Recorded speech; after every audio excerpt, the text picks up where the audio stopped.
à toi, Bélan. Bon vendredi. Hey, c'est la suite. Bienvenue à toi aujourd'hui. De quoi qu'on parle aujourd'hui? On parle de yoga ball. Est-ce que tu connais les balles de yoga tune-up? C'est un magnifique appareil que tu peux prendre. C'est un magnifique outil, un appareil pour enlever des tensions au niveau de ton corps physique, qui va aller défaire, qui va aller détendre au niveau des fascias dans ton corps. On est fait de muscles, on est fait de peau, on est fait d'os, mais à l'intérieur de cette peau-là, il y a des fascias qu'on appelle, c'est comme des toiles d'araignée. Alors, ces toiles d'araignée-là, à un moment donné, ils viennent qu'il y en a de plus en plus, puis ça fait en sorte que tu es raide.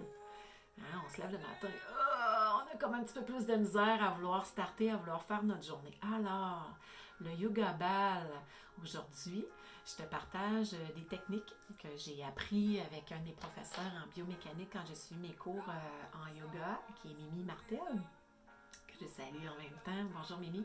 J'adore tellement pouvoir faire ces techniques-là en tant que tel, puis je les explique dans mes cours de yoga quand je les donne en présentiel.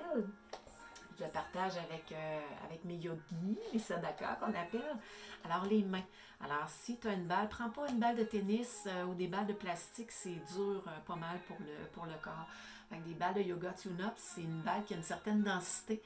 C'est fait en genre de mousse de caoutchouc, il y a une certaine densité, puis à force de rouler avec puis de les utiliser, ils viennent de plus en plus molles. Fait que là, ils ont une super de belle... au niveau de la pression, là, ils sont parfaits. Là, ils ont été un petit peu ramollis parce qu'ils sont un peu plus raides quand on les a au début. Puis ils sont quand même assez adhérentes. Là. Quand je vais les travailler au niveau du corps, là, ça adhère au niveau de la peau. Fait qu'il faut que ça adhère aussi en même temps. Alors, yoga ball pour les mains. Ce qu'on fait en premier, c'est qu'on va aller rouler les mains tranquillement sur les balles. Doucement, puis tu vas pouvoir aller rouler à des endroits. Tu roules dans le sens de la chair, de la fibre, du muscle. Puis après ça, tu peux aller rouler, faire des ronds tranquillement. Puis tu peux aller déposer, aller faire des mouvements de pression à l'intérieur de la paume de main. Ça peut arriver que tu aies des endroits, j'appelle ça des petits points joyeux, moi. Alors, peut-être que ça peut arriver quand tu vas déposer, tu as envie de grimacer. On ne grimace pas, parce que sinon ton nerf vague va associer que ça ne fait pas du bien. C'est le fun de faire du yoga ball, ça fait du bien. Alors, tu y vas un petit peu moins, au pire, tu pèses un peu moins fort. Tu vas aller faire aussi en même temps, tu vas aller tirer les doigts, faire travailler les fléchisseurs des doigts. Alors, tu vas aller masser en dessous, partout, comme il faut. Tu vas prendre quelques minutes pour pouvoir le faire. Tu peux faire ça quand tu écoutes la TV. Tu peux même t'installer une table ou à côté de ton ordinateur pour pouvoir rouler tes mains. Puis ce que ça va faire en sorte que tes mains vont se fatiguer moins vite aussi. Parce qu'on est en train de détendre ces fascias-là, on est en train de les masser. C'est un automassage finalement qu'on va aller faire au niveau du corps. Puis après ça, quand tu vas avoir fini de faire la partie de la main en dessous, ben, tu vas aller rouler les balles tranquillement sur le dessus. On ne frotte pas trop fort, on ne passe pas trop fort parce que la peau est très très mince. Puis on a plusieurs petits muscles, petits vaisseaux. Fait qu'on passe sur le dessus comme ça. Puis tu vas pouvoir aussi passer la balle, la mettre puis la tourner comme ça, comme si tu voudrais pincer finalement ta peau un peu comme quand on était jeune, là, quand on se pinçait la peau. Là, autre chose pincer. Mais là, on va pouvoir le faire avec la balle.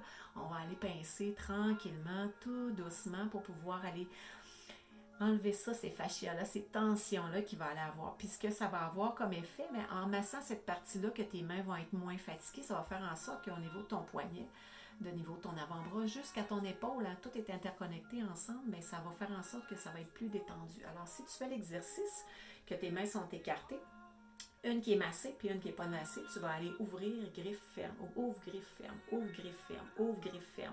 Puis tu vas aller faire ça pendant un certain temps. Ce que ça va aller faire, tu vas te rendre compte que dans la main qui a été massée, ça va quand même bien, tu as une belle résistance, tu as une belle endurance, mais sur l'autre main, moi en ce moment, là, je le sens, là, que cette main-là ici, là, l'avant-bras est en train de se fatiguer.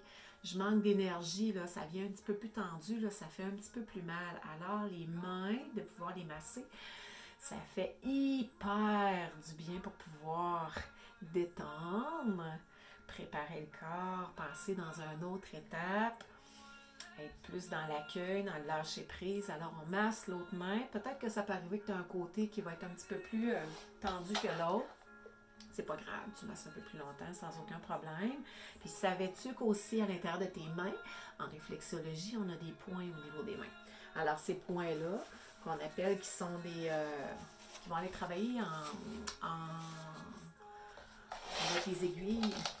Si tu regardes là, juste ici, là, alors on a tous les points au niveau des mains. Fait qu'au bout des doigts, c'est les sinus qui sont ici. Puis tu as tous les organes qui vont être répertoriés au niveau de tes mains. Fait qu'il y a vraiment, vraiment beaucoup de choses qui sont à l'intérieur.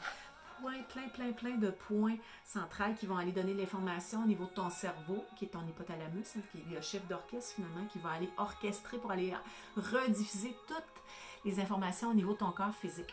Alors, ça fait énormément de bien de pouvoir masser ses mains, passer en dessous. Quand tu as passé en dessous, tu peux passer au-dessus, comme je montrais tout à l'heure, tranquillement, aller squeezer, tourner la main tout doucement. Tu peux même aller déposer les mains comme ça ici de chaque côté pour pouvoir aller faire de l'acupression qu'on a fait tranquillement.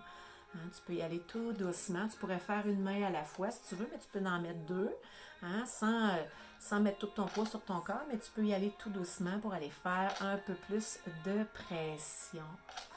Et à toi, je te souhaite un super de belle séance pour tes mains. Hein? On leur donne de l'amour à nos mains. Là. On aime ça, là, pouvoir leur apporter un peu plus parce qu'ils travaillent énormément. Nos mains, nos pieds, la tête travaille énormément dans une journée. Puis c'est les 3 endroits où ce qu'on priorise le moins, qu'on donne de moins en moins d'attention. Puis c'est les endroits où ce qu'on se fait masser si on est bien, que ça fait énormément de bien.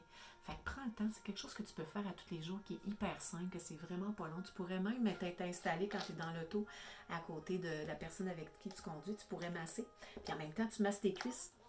Ça va enlever des tensions au niveau de tes jambes. Alors à toi, je te souhaite un bon vendredi. Je te dis namasté. On se revoit très très bientôt. Bye bye.